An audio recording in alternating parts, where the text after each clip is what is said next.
Your dissertation proposal is defended and done. You got your dissertation committee in place. But what, if anything, should you be communicating to your committee prior to sending them your dissertation? You're going to learn how to successfully interact with your dissertation committee right now. Hi everybody, I'm Leigh from teachingacademia.com, and I'm all about giving you the tools you need to navigate academia to make your best impact.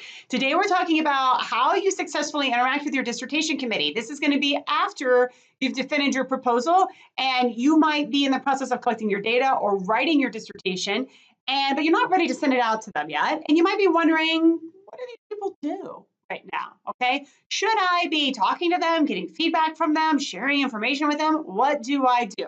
All right, I'm going to tell you what you do.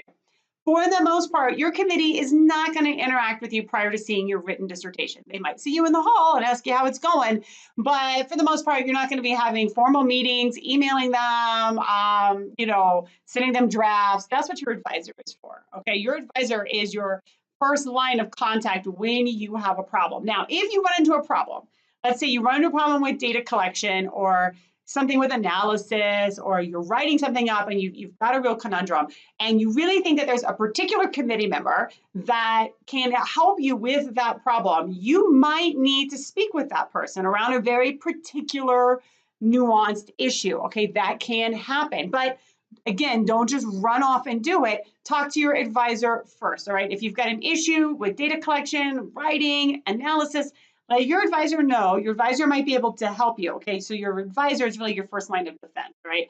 If your advisor just can't, help you with that, maybe it's beyond their area of expertise, or maybe they do want, right? You've got somebody on the committee that's there for that particular purpose, and then your advisor is like, well, this is what I think, but you really should go check with this other person. Then you go check with that other person, okay? But it'll always start with your advisor. And, there's a couple of reasons for that. First of all, it's your advisor's job, right? Your advisor is typically the chair of your committee. So you go to the chair first, all right? That's just the way that this goes, okay? The other reason is you don't want to just be running off, asking people willy-nilly for help and feedback and, input, and then trying to work that into your dissertation without your advisor, who is the chair of your committee, knowing, okay? So you want to make sure everybody's on the same page, and that your advisor always understands what is going on.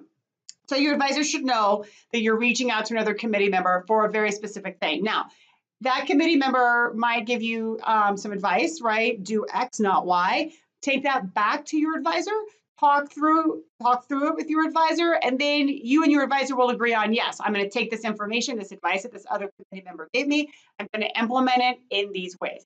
Don't just go implement it unless it's very black and white, very basic, obvious thing that you should do. For the most part, you want to run it by your advisor, talk to them, follow up with them.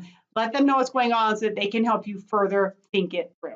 All right, so you like that video? Want more? Head on over. Let's go to the next one.